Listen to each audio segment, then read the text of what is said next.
요한복음 3장 1절에서 3절까지 말씀을 함께 나누시겠습니다.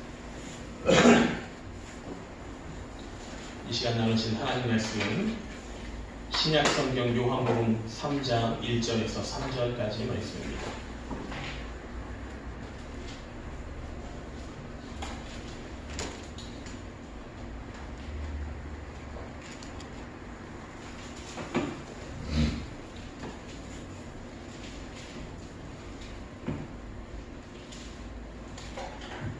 신약성경 요한복음 3장 1절에서 3절까지 말씀입니다. 페이지 수 145페이지 발행해 있습니다.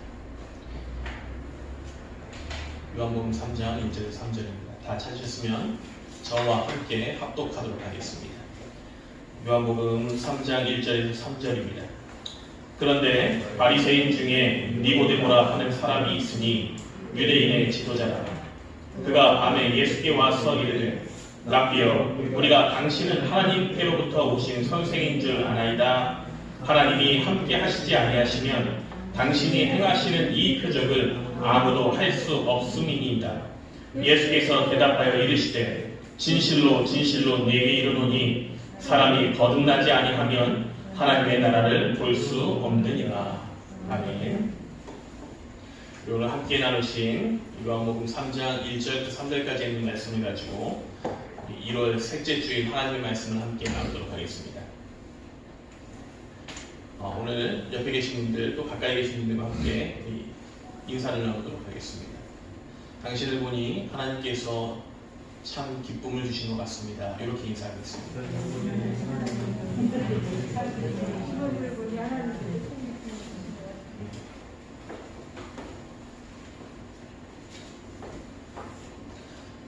날이 좀 따뜻해졌다고 생각했는데 주일이 되니까 다시 추워졌습니다.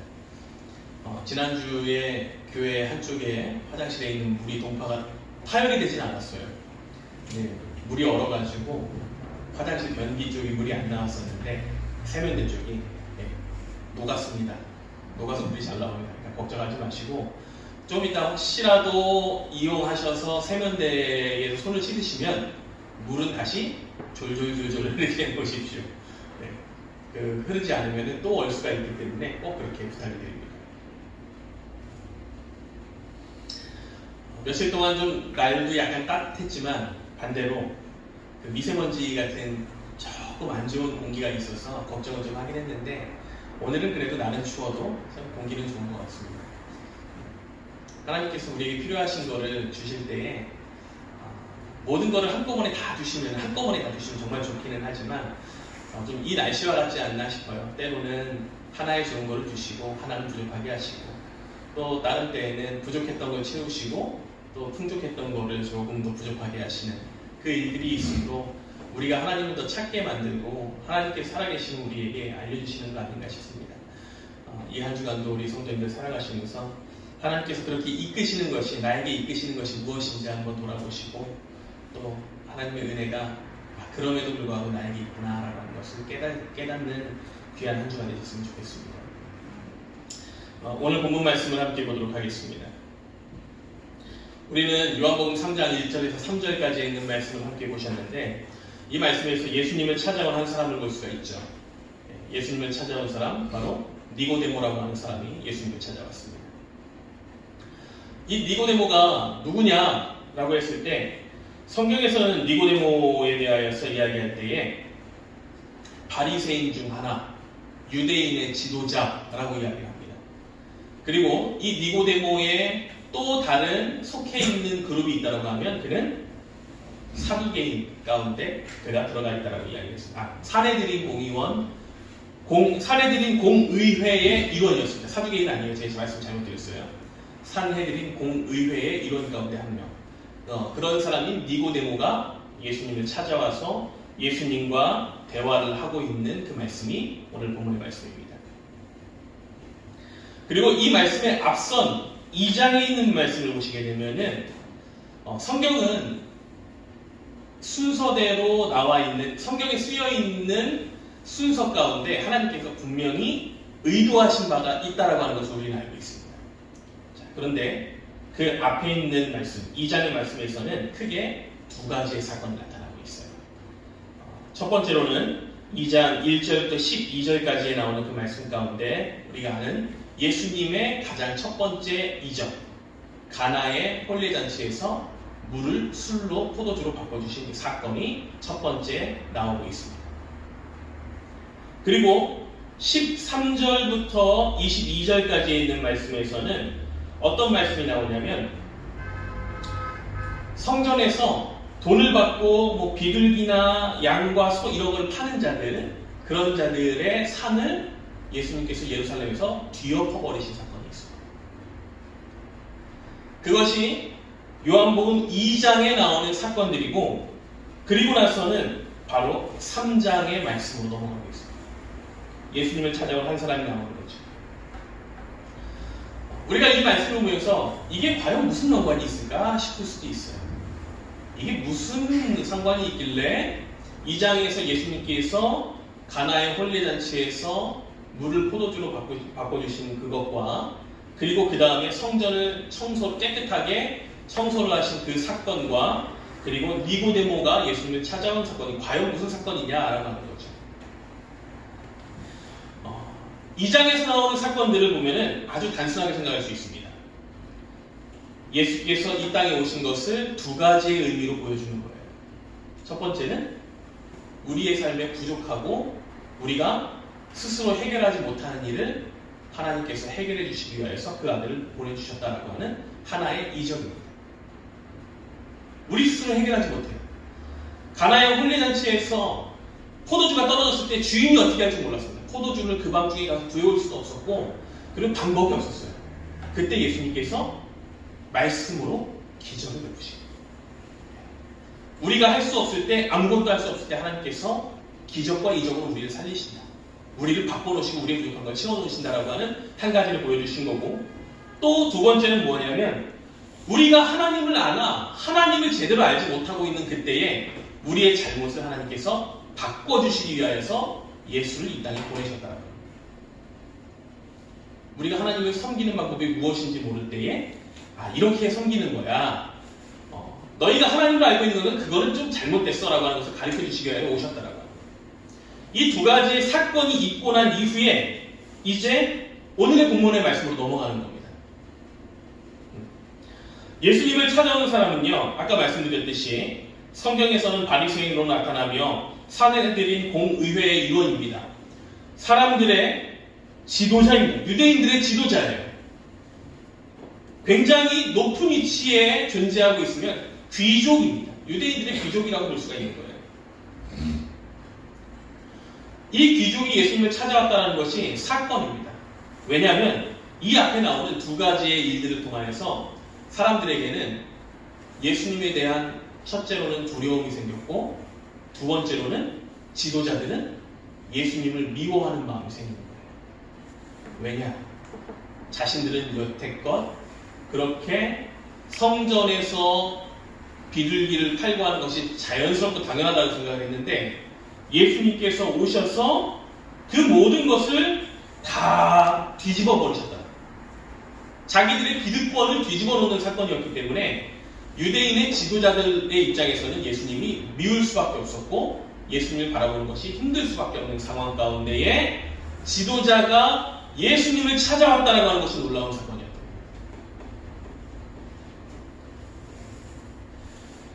당시 이스라엘의 지배계급을 보게 되면요, 이스라엘은 로마라고 하는 그 나라에 의하여서 로마에서 파송된 대리인인, 황제의 대리인 총독이 나라를 다스린 나라였습니다. 황제의 대리인 총독이 다스렸어요. 그런데 아주 특이한 케이스인데, 이 속국인 이스라엘의 종교의 지도자들은 로마에서 인정을 해준 거예요. 이게 아주 특이한 거예요. 이스라엘을 지배하는 로마의 계급에 분명히 총독과 여러 로마의 사람들 또는 군인들이 존재했지만, 이 사람들을 제외하고 이스라엘에는, 그 이스라엘의 자치 안에는 이스라엘의 신을 섬기는 대제사장이 총독과 양립하여서 백성들을 다스리고 있었다. 그래서 우리가 알만한 일은 대제사장 가야바가 바로 예수님 때에 있었던 거예요. 그리고 예수님이 십자가에 못 박혀 돌아가실 때에도 혼자서 총독이 혼자서 십자가에 못 박으라고 이야기한 것이 아니라 대제사장에게도 갔다가 다시 총독에게도 온 그런 일들을 보면서 이스라엘을 다스릴 때에는 무조건 총독의 일만 로마의 법대로만 하는 것이 아니었다는 걸 우리가 알 수 있는 겁니다. 그리고 이 대제사장들과 함께 이스라엘을 이끌던 사람들이 바로 산헤드린 공의회라고 하는 것이었습니다. 지금으로 우리나라로 따지면 이제 국회와 비슷한 모습인 거예요. 산헤드린 공의회에서 법을 정하고 그거를 사람들에게 지키게 합니다. 근데 이 산헤드린 공의회에 들어가기 위하여서는 민족의 귀족과 같은 자들이 돼야 되고 바로 바리새인들이라고 하는 사람들, 율법을 잘 알고 하나님의 율법을 연구하는 그 자들이 곧 그곳에서 집단을 이룰 수 있는 상황. 바로 이것이 이스라엘의 특이한 지배의 형태였던 겁니다. 이 특이한 지배의 형태 가운데 존재하는 귀족 가운데 한 사람, 자신들의 기득권을 가지고 살아갔던 사람들 가운데 한 사람인 니고데모라고 하는 사람이 예수님을 찾아온 거예요. 자신의 기득권을 뒤흔든 사람인 예수님을 찾아온 겁니다. 율법에 능한 사람이에요. 그리고 예수님께서 행하신 기적을 이제 바라보고 들었으면서 다른 바리새인들과는 또 다른 마음을 가졌습니다. 여러 바리새인들과는 다른 마음을 가졌어요. 그가 가진 마음은 뭐냐? 2절에 있는 말씀과 같이 이렇게 나옵니다. 그가 밤에 예수께 와서 이르되 랍비여 우리가 당신은 하나님께로부터 오신 선생인 줄 아나이다. 하나님이 함께 하시지 아니하시면 당신이 행하시는 이 표적을 아무도 할 수 없습니다. 바리새인이었던 이 니고데모는 예수님을 찾아왔을 때 그가 가졌던 마음이 바로 2절에 나오는 말씀과 같습니다. 2절에 나오는 두 가지의 이야기를 통하여서 그가 예수님을 이렇게 바라봤다는 걸 알 수 있는 거예요. 첫 번째는 니고데모와 비슷하게 생각하는 사람들이 많았던 겁니다. 어떻게 생각했느냐? 야, 예수님은 특별한 능력이 있네? 라고 하는 사람들이 많았다고 합니다. 바리새인들 가운데도 그런 사람들이 있었던 겁니다. 그래서 우리가 당신은 하나님께로부터 오신 선생님인 줄 아나이다. 우리가, 내가라고 하지 않고 복수형을 사용함으로써 유대인의 지도자들 가운데서 예수님을 만나고자 하는 자들 또한 그가 특별한 능력을 가진 사람이라는 것을 깨닫는 사람들이 있었다는 겁니다. 그런데 그냥 그렇게 아는 것에만 그치지 않고 니고데모라고 하는 사람은 찾아와서 이렇게 이야기하는 거죠. 하나님이 함께하지 않으시면 당신이 행하시는 이 표적을 아무도 할 수 없습니다. 니고데모라고 하는 사람은 예수님이 특별한 능력을 가지고 있는 걸 알고 있었는데 또 그렇게 알고 있는 사람들이 몇 명 있었는데 그 가운데 예수님을 찾아가서 그가 한 말은 뭐냐? 하나님께서 당신과 함께하는 사람인 것을 우리가 압니다. 하는 고백을 하는 사람입니다. 이 질문을 간단하게 표현하면 이렇습니다. 당신의 능력이 굉장히 비범해 보이는데 하나님께서 보내신 사람이 맞죠? 라고 하는 질문입니다. 그런데 이때 예수님께서 하신 대답이 이러합니다. 우리가 참 잘 아는 그 말씀이죠. 3절에 있는 말씀에 이렇게 나와요. 예수께서 대답하여 이르시되 진실로 진실로 내게 이르노니 사람이 거듭나지 아니하면 하나님의 나라를 볼 수 없느니라. 사람이 거듭나지 아니하면 하나님의 나라를 볼 수 없다. 이것이 예수께서 자신을 찾아와서 특별한 능력을 알고 예수께서 행하시는 기적과 이적이 하나님께서 주시는 능력이라는 것을 알고 이야기하는 자에게 해주신 대답입니다. 예수께서 왜 이렇게 대답을 하셨어요? 니고데모가 다시 성령으로 다시 태어난 거죠. 우리가 이 말씀을 함께 나누기 위해서 요한복음 11장 17절에서 26절까지 있는 말씀을 함께 더 찾아보기를 원합니다. 요한복음 11장 17절에서 26절입니다.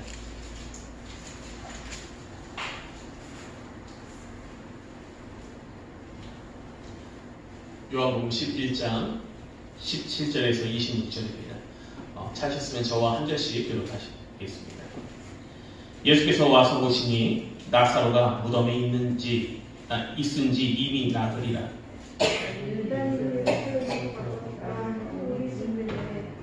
많은 유대인이 마르다와 마리아에게 그 오라비의 일로 위문하러 왔더니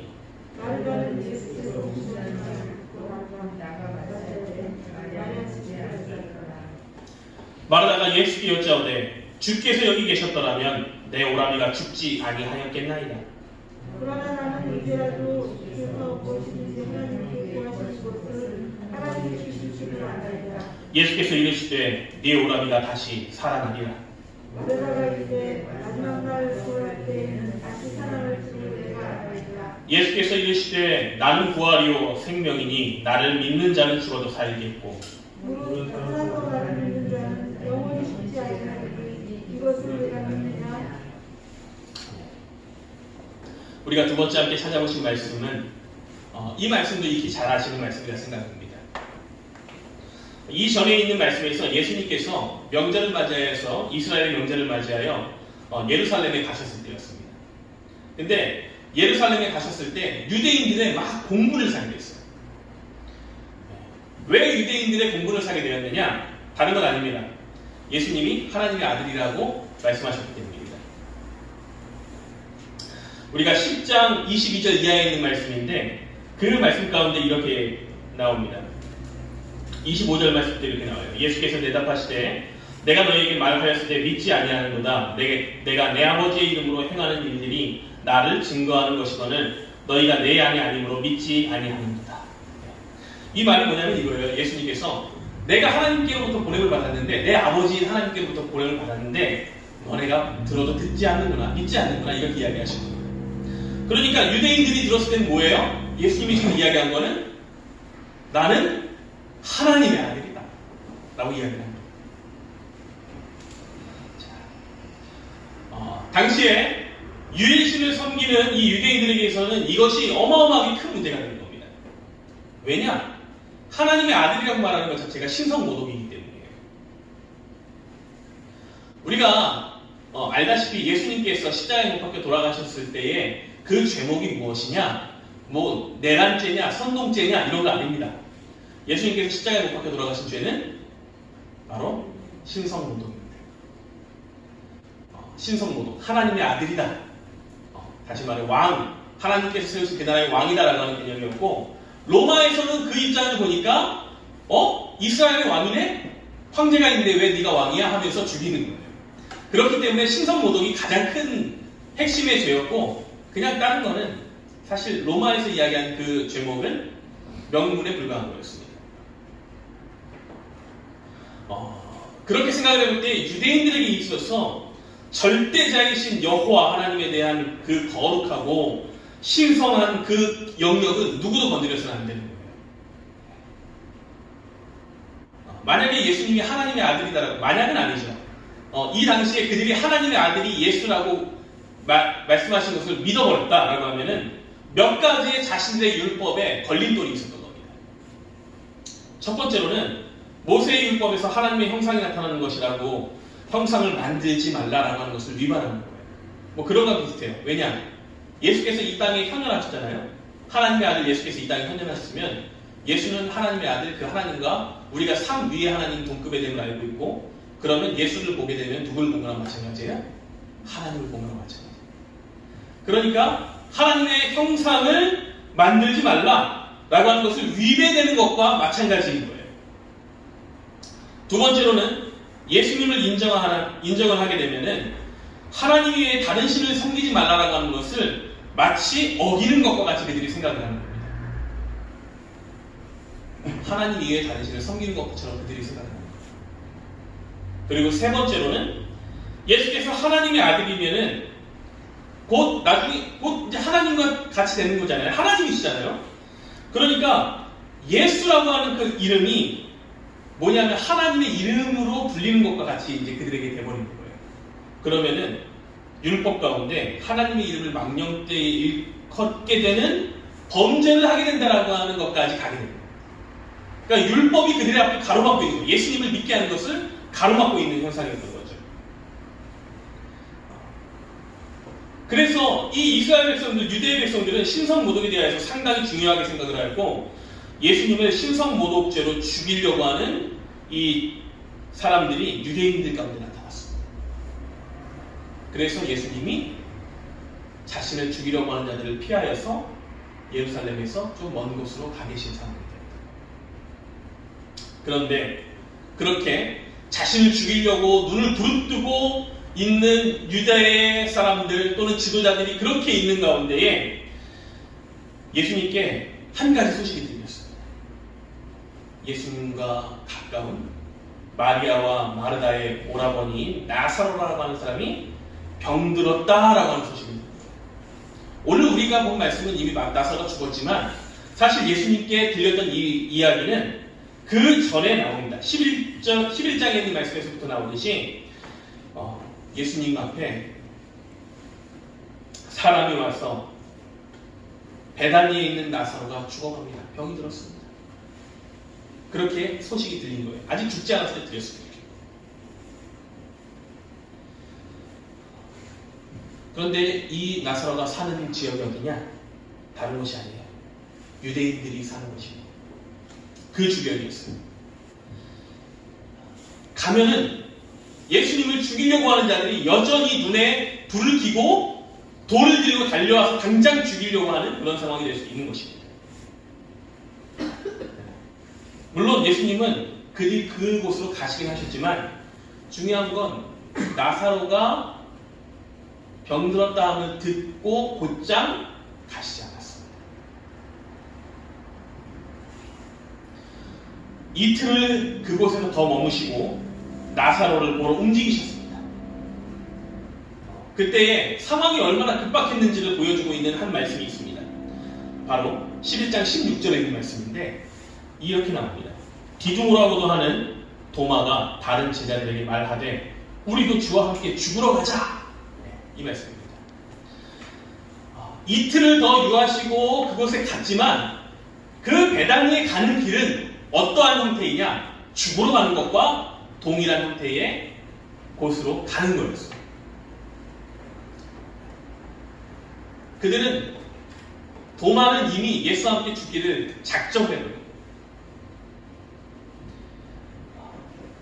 그들이 이렇게 담대한 마음을 갖지 않고 베다니에 갈 수 없었던 것, 유대인들이 있는 곳에 갈 수 없었던 이유는 유대인들이 예수님을 미워하는 자들이 너무나도 넘쳐났기 때문이에요. 이미 넘쳐 있었기 때문입니다. 하지만 예수와 함께 죽음을 각오하는 믿음의 실천인 도마와 같은 자들이 예수님과 함께 있었을 때에 물론 예수님은 혼자서도 가셨겠지만 예수님은 그 나사로가 있는 곳으로 가실 수 있는 기쁨이 넘쳤으리라고 생각합니다. 자, 이제 예수님께서 나사로가 있는 곳에 도착을 하셨습니다. 그런데 나사로가 이미 죽었습니다. 죽은 지 4일이나 됩니다. 나흘 4일이 됩니다. 죽은 지 이미 4일이 지났습니다. 시신의 변화가 오기 시작했다는 것을 암시하는 그러한 말씀입니다. 자, 이때 예수님이 오셨다는 말을 들은 이 마르다가 예수님 앞에 나와서 한 그 이야기가 있습니다. 마르다가 예수님께 이렇게 이야기를 했습니다. 오늘 본문 말씀 가운데 하나인 21절입니다. 11장 21절입니다. 마르다가 예수께 여짜오되 주께서 여기 계셨더라면 내 오라비가 죽지 아니하였겠나이다. 마르다가 한 첫 번째 이야기는 이겁니다. 예수님께서 내 오라비가 죽기 전에 이곳에 계셨으면 내 오라비는 죽지 않았을 것입니다. 그리고 두 번째로 22절에 있는 말씀에 마리아가 이렇게 이야기합니다. 그러나 나는 이제라도 주께서 무엇이든지 하나님께 구하시는 것을 하나님이 주실 줄을 아나이다. 두 번째 마르다의 믿음의 고백은 이겁니다.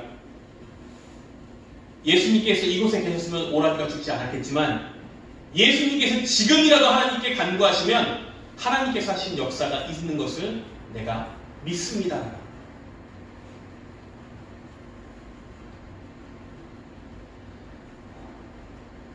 이러한 비슷한 고백은요 32절에 있는 말씀에 마리아라고 하는 여인을 통해서 한 번 더 나옵니다. 마리아가 예수 계신 곳에 가서 배웠고 그 발 앞에 엎드려 이르되 주께서 여기 계셨더라면 내 오라버니가 죽지 아니하였겠나이다. 마리아 또한 동일한 그 믿음을 가지고 있었던 것입니다.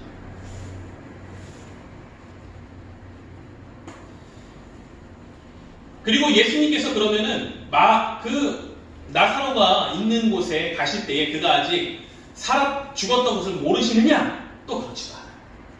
예수님은 언제 그 나사로가 있는 곳에 가게 되셨느냐? 11절에 있는 말씀을 보게 되면은 나사로를 향하여 출발하실 때의 나사로의 상황이 어떤지를 알고 계셨습니다. 11절에 이렇게 나오죠. 이 말씀을 하신 후에 또 이르시되 우리 친구 나사로가 잠들었도다. 그러나 내가 깨우러 가노라. 이미 예수님은 나사로에게 가실 때에 그가 잠들었다? 다시 말해 죽은 것을 알고 계십니다. 그리고 이 죽은 자를 깨우러 가겠다. 잠자고 있는 것과 같이 죽은 그 자를 내가 깨우러 가겠다라고 말씀하시고 가신 겁니다. 이미 모든 걸 알고 계십니다. 죽었던 것을 알고 계십니다.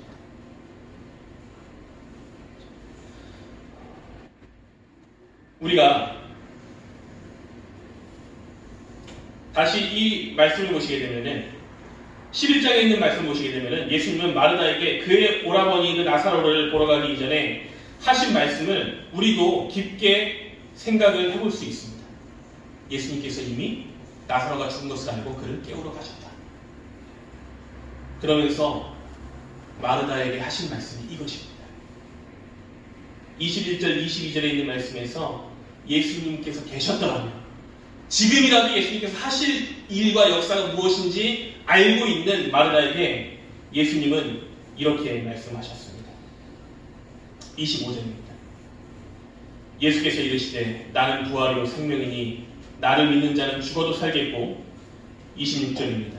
무릇 살아서 나를 믿는 자는 영원히 죽지 아니하리니 이것을 네가 믿느냐? 물론 그 앞에 말씀을 하시죠. 네 오라비가 다시 살아나리라. 네 오라비가 다시 살아나리라. 죽은 자가 다시 살아날 것을 말씀해 주시면서 예수님은 나를 믿는 자는 죽어도 사는 것, 또한 살아서 나를 믿는 자는 영원히 살 것이다라고 하는 믿음의 역사, 또한 믿음이 무엇을 낳게 되는지를 이 말씀을 통해서 우리에게 알려주십니다. 우리가 앞선 말씀이었던 본문 말씀 3장의 대답과 11장에 나오는 이 말씀을 함께 한번 깊이 묵상을 해보시기 바랍니다. 예수님은 3장에서 예수님을 찾아왔던 니고데모에게 어떻게 말씀해 주시느냐? 너희가 봤던 나의 기적 또는 행한 그 일들, 바꾸는 그 역사가 모든 사람에게 다 똑같이 적용된다는 것은 아니다라고 합니다. 하나님은 분명히 우리에게 같은 역사를 보여주시고 그리고 기적이 나타나게 하셨는데 그것을 보고 하나님을 믿게 되는 것, 예수 그리스도를 예수께서 하시면, 예수께서 우리를 위하여서 하시면 모든 것이 불가능할 것이 없다라고 믿게 되는 그 믿음은 거듭난 자들만이 볼 수 있게 된다는 것입니다. 모든 자들이 다 보는 것이 아니다. 많은 기적과 이적이 나타납니다. 우리 믿는 자들 가운데 하나님께서 행하시는 그 일들이 얼마나 많은지 그 역사를 우리는 삶에서 체험을 하며 또한 드러냅니다. 그런데 이것을 보면서 믿을 수 있는 자들은 모두가 믿는 것이 아니라 하나님께서 택하시고 거듭난 자들만이 그 현상을 바라보고 하나님께서 그 일을 행하셨구나 라는 것을 깨달을 수 있다는 것입니다.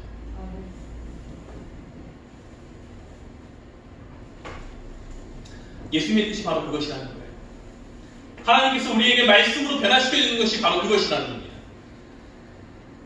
하나님 나에게 기적을 보여주십시오.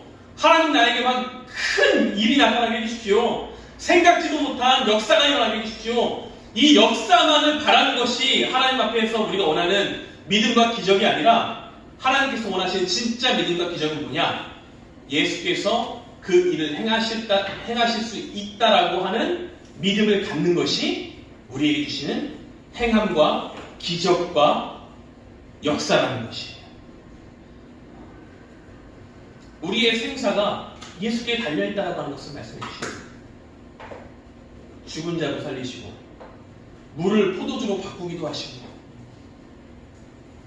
또한 우리의 잘못된 신앙을 뒤집어 놓으실 수 있는 것 또한 예수님만 하실 수 있다.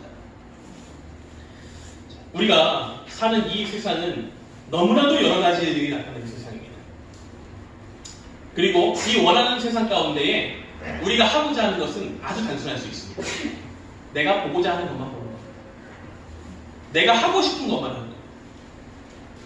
해야 될 일이 있으나 해야 될 일을 내가 하고자 할 때에 그 일을 하는 것입니다. 결국 내 뜻대로 이루어지는 세상 가운데 우리는 살아가려고 합니다.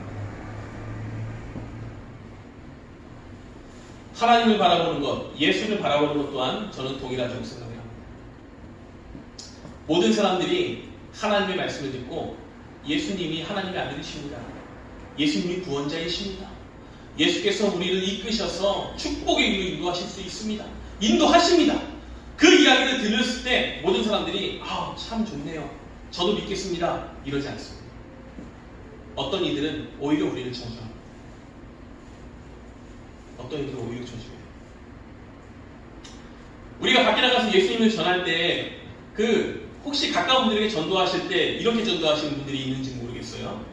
예수 안 믿으면 지옥 갑니다. 그러니까 빨리 예수님 믿으십시오. 이렇게 말씀하시는 분들이 혹시 계십니까? 전도할 때? 네, 아니죠. 만약에 이렇게 전도하면은 진짜 사람들이 뭐라고 합니까? 나보고 지옥 가라는 거냐라고 하면서 귓방망이 안 맞으면 다행입니다. 어떻게 전도합니까? 예수께서 우리를 구원하셨습니다. 예수 믿고 축복을 얻어야 합니다. 예수의 이름을 믿고 하나님께 주시는 기쁨을 얻어야 합니다. 이것이 우리가 전도하는 방식이 되어야 하는 거잖아요. 그리고 또 그게 실제 사실이고. 그래서 우리는 대체로 전도할 때 좋은 얘기를 하는 거죠. 예수님께서 축복의 통로이십니다. 또 실제로 사실이고.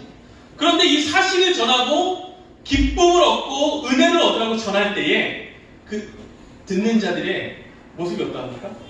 모두가 다 아이고 좋습니다. 저도 믿을게요. 이럽니까? 아니요. 당신이나 믿으십시오. 나는 그거 관심 없으니까 당신이나 하십시오. 그 축복 당신이나 믿으십시오. 이렇게 나옵니다. 하나님 나라에 들어갈 수 있는 기쁨을 전하고 하나님께 주시는 하늘에서부터 내려오는 그 놀라운 은혜를 받아 누릴 수 있는 길을 전달하지만 그것을 듣고 깨달을 수 있는 자들은 어떤 자들 뿐이냐? 거듭난 자들 뿐이 알지 못합니다. 그렇기에 세상에 있는 사람들이 많은 이야기와 역사 가운데에서도 우리에게 결국 내가 듣고 싶어서 하는 것들 이외에 나머지 것을 듣지 않는다. 니고데모와 또 같이 있었던 많은 사람들과 동일하다는 걸 수 있습니다. 바리새인들과 동일할 수 있습니다.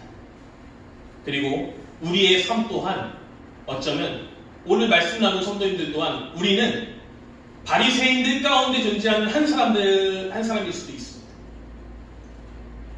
그리고 그러면서 그 가운데서 바리새인이나 예수님을 인정하고 하나님의 역사를 저건 하나님의 역사야. 예수는 하나님의 아들이야 라고 인정하게 되는 거듭남의 눈을 허락받은 자들이 바로 여러분들일 수도 있습니다. 그때 우리에게 하나님께서 분명히 주시는 우리 성도님들에게 주시는 그 역사를 목도하였다면 우리가 분명히 해야 할 것은 어쩌면 너무나 단순할 수 있습니다. 첫 번째, 사람들이 뭐라 하던 예수님 앞에 나아가는 것을 두려워하지 마십시오. 니고데모와 같이 예수님 앞에 나아가는 것을 두려워하지 마십시오. 하나님이 분명히 살아계시고 예수께서 이 땅에 우리를 구원하고 오셨다는 것을 믿어진다면 예수 앞에 나오는 것을 두려워하지 마십시오. 아멘. 네, 두려워할 게 없습니다. 그리고 또 하나, 바로 마리아와 마르다 같이 죽은 자도 지금이라도 살리실 수 있는 하나님의 역사가 예수의 이름을 통하여서 이루어질 수 있다는 것을 믿고 예수님께 간구하십시오. 아멘. 그렇다라고 하면 하나님께서 역사하신다는 거예요. 두려움을 이기게 하신 하나님, 죽음을 담담하게 이기게 하신 하나님의 역사가 우리 가운데 나타날 수 있게 되어야 되는 겁니다. 우리가 지금 너무나도 힘든 상황을 살아가고 있지 않습니까? 이 힘든 생활 가운데에, 시대 가운데 우리가 살아가고 있지 않습니까? 눈에 보이는 핍박과 보이지 않는 핍박이 예수 믿는 자들에게 다가오고 있지 않습니까? 그럴 때 더욱 하나님 앞에 나가는 것을 두려워하지 마십시오. 아멘. 분명히 하나님께서 우리를 통하여 이 어려움 가운데 역사함을 보게 해주실 것입니다. 아멘. 하나님이 행하신 기적을 우리의 눈으로 보는 것, 실천하여 보는 것, 믿음으로 살리심의 축복과 결코 죽지 않는 기쁨을 누리게 하는 것, 바로 힘들 때 하나님을 찾는 자들에게 주시는 하나님의 역사입니다. 우리는 하나님 앞에 예배드리러 나오는 것이 시간을 죽이러 나오는 것 아닙니다. 아멘. 예수께서 우리를 위하여서 돌아가셨다고 하는 것을 믿기 때문에 나오는 것이고, 내가 그 예수의 이름으로 거듭났다는 하는 것을 믿기 때문에 이 자리에 나오는 것이며, 다시 살아나게 될 것을 또한 믿는 것이고, 우리가 지금 살아있는 이때의 하나님의 역사와 기쁨이 여러분들의 삶에 충만할 것을 깨닫고 우리는 이 자리에서 그 이루심을 기다리며 하나님 앞에 감사함의 자리로 이 자리에 나오는 것입니다. 아멘. 우리 때로는 뒤로 숨고자 하며 사람들의 눈을 피하여야 하고 싶은 그때가 있을 것입니다. 최근에 뉴스에서 이제 좀 많이 나올 때 저도 많이 속이 상합니다. 그 얘기들이 뭐냐면, 어느 교회에서 몇 명이 나왔다, 또 어디 센터에서 몇 명이 나왔다, 그래서 개신교가, 기독교가, 교회가 계속해서 언론에서는 교회가 뭘 했다, 교회가 뭘 했다, 교회가 뭘 했다, 이렇게 나올 때마다 참 가슴이 아픕니다. 물론 그 이야기하는 방송의 뉘앙스는 뭐냐면, 교회 가면 코로나 걸려 나오는 것처럼 이야기를 하고 있지만 실제로 그런 것은 아닙니다. 교회에서 코로나 걸려 나온 것이 아니라 성도들 가운데 어디에서든 바이러스가 들어올 수도 있는 거고, 그 사람이 성도여서 교회에서 예배를 드렸을 뿐입니다. 그렇다고 또 그것이 막 우리가 들으면서 저도 마음이 안타까운 거예요. 참 사람들이 저 뉴스를 보면 뭐라고 생각할까 할 때, 믿는 자들을 향해서 세상의 사람들은 이야기를 하는 거죠. 저것 봐라, 예수 믿는다고 하면서 나쁜 짓을 다 하고 산다. 마치 바이러스를 퍼뜨려서 이 나라를 죽이게 하는 것처럼 막 사람들이 우리를 바라보는 그때에 우리가 하나님 어떻게 합니까? 저 사람들 참 어떻게 합니까? 라고 하는 그때가 많이 있습니다. 우리 성도님들에게도 그런 때가 있겠죠. 내가 크리스찬이라고 하는 것을 이야기하는 것이 두렵고 어찌 보면 창피하게 느껴지는, 이야기하면 안 될 것 같처럼 느껴지는 그런 상황이 우리에게 지금 다가가고 있습니다. 그럴 때 뒤로 숨지 마십시오. 아멘. 오히려 우리에게 잠자고 있다라고 이야기하시는, 우리가 죽었으나 죽은 그 상황을 잠자고 있다라고 이야기하시고, 잠자는 자들을 깨울 수 있는 예수 앞에 나오는 것을 두려워하지 마시고, 이 힘든 상황에 더욱더 하나님을 굳건하게 붙잡을 수 있는 우리의 삶이 될 수 있도록 하나님 앞에 나아가실 수 있는 성도들이 되었으면 좋겠습니다. 아멘. 우리의 어깨가 어쩌면 많이 무거울 수 있습니다. 그러나 예수님이 우리의 멍에를 메어주십니다. 아멘. 그렇다고 하면 무거울 것이 없지 않습니까? 아멘. 힘들 때 예수 앞에 나아가는 것이 믿음이며, 두려울 때 예수께 간구하는 것이 믿음이며, 할 수 없다라고 모든 사람들이 다 포기했을 때 예수를 찾는 것이 믿음입니다. 우리 그 믿음을 수요하실 수 있는 귀한 성도님들 되시기 바랍니다. 올 한 해에는 정말 이러한 굳건한 믿음, 내가 힘들 때마다 하나님 나에게 힘을 주시옵소서, 하나님께서 하시면은 예수의 이름으로 내가 기도하는 모든 것이 가능합니다 라고 하는 그 담대한 믿음이 2021년에 우리 성도님들의 삶에 충만하시길 바라며, 여러분들이 올 한 해에도 누리실 수 있는 귀한 한 해가 다 되기를 그렇게 예수 그리스도의 이름으로 축원합니다. 아멘. 기도하겠습니다.